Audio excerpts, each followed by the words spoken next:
Ready, going live. We're going live. Just a second. All right. We are live. All right, welcome back to WMMA Now with your host Chuck Stevenson coming at you. We just finished up the live stream for Invicta FC 36 a little bit ago. If you missed the fight companion or was unable to watch the whole event yet and don't have time to later, or if you just don't have time or whatever, this is basically what the initial reaction is for. Just a quick review of everything that happened tonight. It was a great night of fights from Invicta FC, from top to bottom. All around great night of fights. I think there's maybe one fight that was relatively boring, honestly. But I mean, for the most part, great night of fights, a lot of action, a good number of finishes, a lot of split decisions, which tells you just how close a lot of the fights were. So let's get started from the bottom. In the first fight was in the bantamweight, Julia Audolino defeated Megan Colley by unanimous decision. Amazing performance by Julia Audolino. Just was able to keep Colley at the range that she wanted to the whole fight, which was on the outside at kickboxing range. Very nice performance by Julia Audolino. Now Colley she's going to have to be careful. She needs to polish up her striking, especially the boxing. One thing I noticed, she was coming forward and she was putting her head down as she was striking. You don't want to do that. She's going to have to fix that. But Audolino, I think she landed like 2 or 3, at least 2, maybe 3 or 4 Superman punches. Wow. Probably a record for a single fight. Next up, also at 135, Erin Harp defeated Autumn Norton by split decision. This is a good fight. I like the bottom work of Norton. She's very busy on bottom, but Erin Harp just had superior positioning anytime it went to the ground. That was another damn good fight.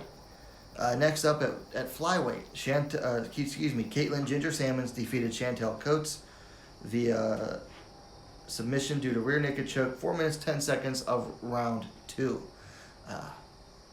Coates was kind of lighting Salmons up a little bit in the first round.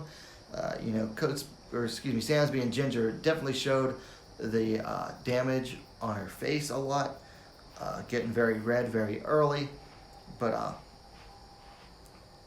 Coates was getting the better and striking, and then Salmons took her down very easily in that second round there.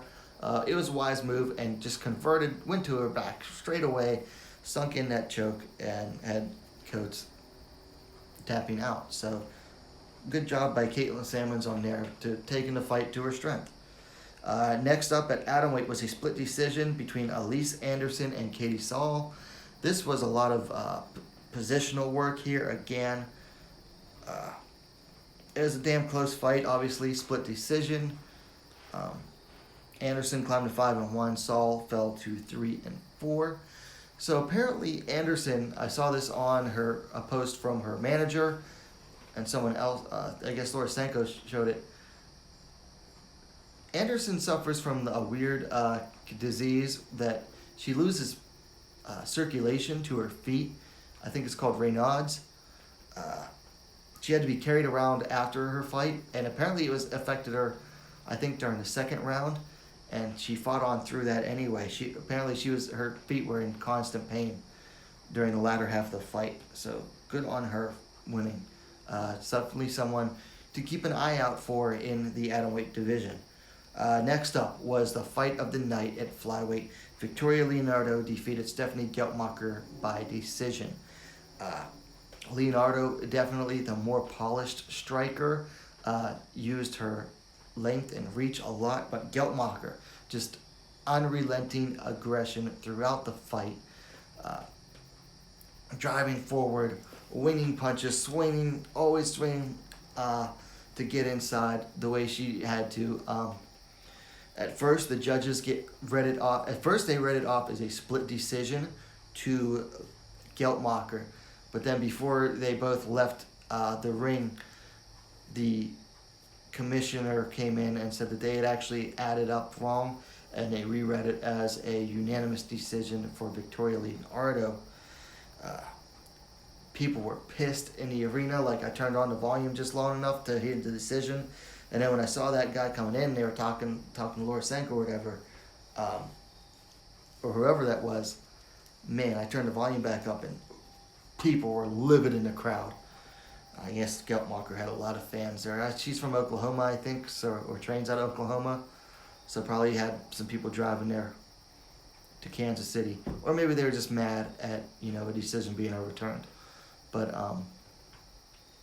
judges, I think, got it right, giving it to Leonardo. But amazing fight of the night. Fight of the night. Not even gonna wait to see if Shannon makes it. That's obvious. Fight of the night. Next up, we went back down to the atom weights for another split decision. Jessica Del Boni beating Lindsey Van Zandt. I was worried that Del Boni would just be too strong and solid, having fought most of her career at strawweight for Van Zandt. It seemed to be the case a lot. Van Zandt had her moments, especially on the ground. She had Del Boni, I think, in north-south at one point in the second or third round. But Van Zandt just not able to do enough. That makes her 0-2 in Invicta. She lost her Invicta debut back, that was last year, in September to Kelly D'Angelo. Lost a unanimous decision. Went and won via TKO in King of the Cage, and then won 2 straight fights in Bellator, and then comes back to Invicta and loses a split decision again. Tough spot for her. Van Zandt fell to 6-2. Del Boni climbed 9-1. I thought the judges got it right, though. I definitely knew by the end of the fight that they were going to give it to Del Boni. Co-main event, strawweight debut.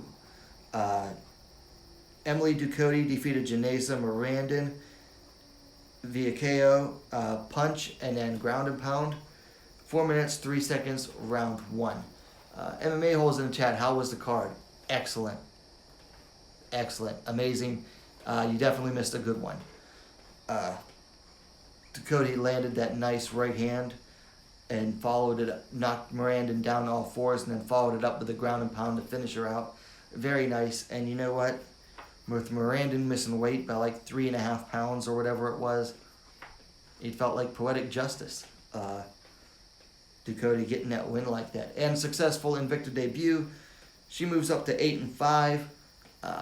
Fighting at flyweight. It was a good experience for her up in Bellator fighting at flyweight, but she's back at her the division where she belongs and doing good so far. And then the main event, Caitlin Young versus Pam Sorensen for the vacant Invicta featherweight title. Sorensen won unanimous decision. It was a hard-fought win for Sorensen. Caitlin Young was doing definitely the better fighter on the feet for the vast majority of the exchanges, but Sorensen just kept being able to take her down, and then Young just kept giving her back to Sorensen, which allowed Sorensen to control so much of the ground game. So Sorensen win the unanimous decision. The judges definitely got that right. MMA Hole says, what do you think of the main event tomorrow? I'm not that excited for it, honestly. I'm definitely going to watch it, but it's going to be a Valentina win. For Carmouche to win, she has to get a very specific type of win to get it. She's going to have to take Valentina down and try to submit her or ground and pound, and I just don't see her being able to do it.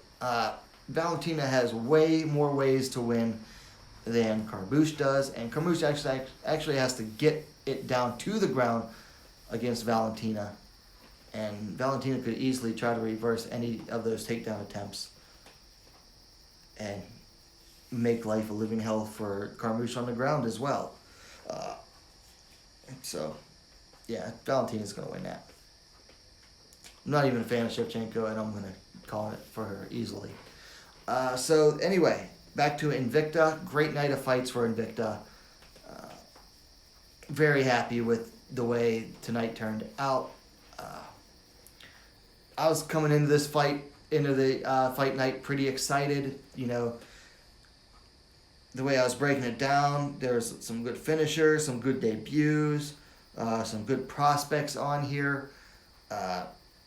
Leonardo versus Geltmacher was just about everything I thought it was going to be.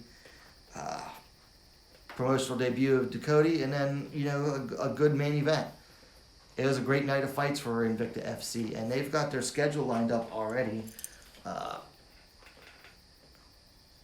Who is that? September 6th is going to be the flyweight Phoenix Rising one-night tournament. That's going to be fun. I can't wait to see who they have there. Hopefully they bring Leonardo back. Hopefully they can bring her back for a quick turnaround for that. October 4th is going to be headlined by Jin Yu Fry defending her now paper title, really, atomweight title against Ashley Cummins. That should be a good fight.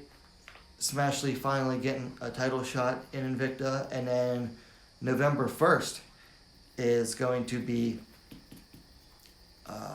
flyweight championship.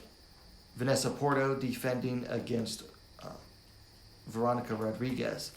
That should be a good fight too. I'm expecting that to be mostly a stand-up fight, so that should be a good, exciting one. So great night of fights for Invicta FC, and 3 straight months is going to be of good events. Hopefully they fill up. I mean, at least main event wise. Hopefully they fill up those cards just as well. Anyway, guys, I'm tired as heck. I got to get up and go to work for a few hours in the morning. Let me know what you thought about the night, the evening in the comments down below. Likes are always appreciated. And hey, what are you waiting for? Subscribe to WMMA now, the best, fastest growing women's mixed martial arts dedicated platform on YouTube. And we'll see you next time.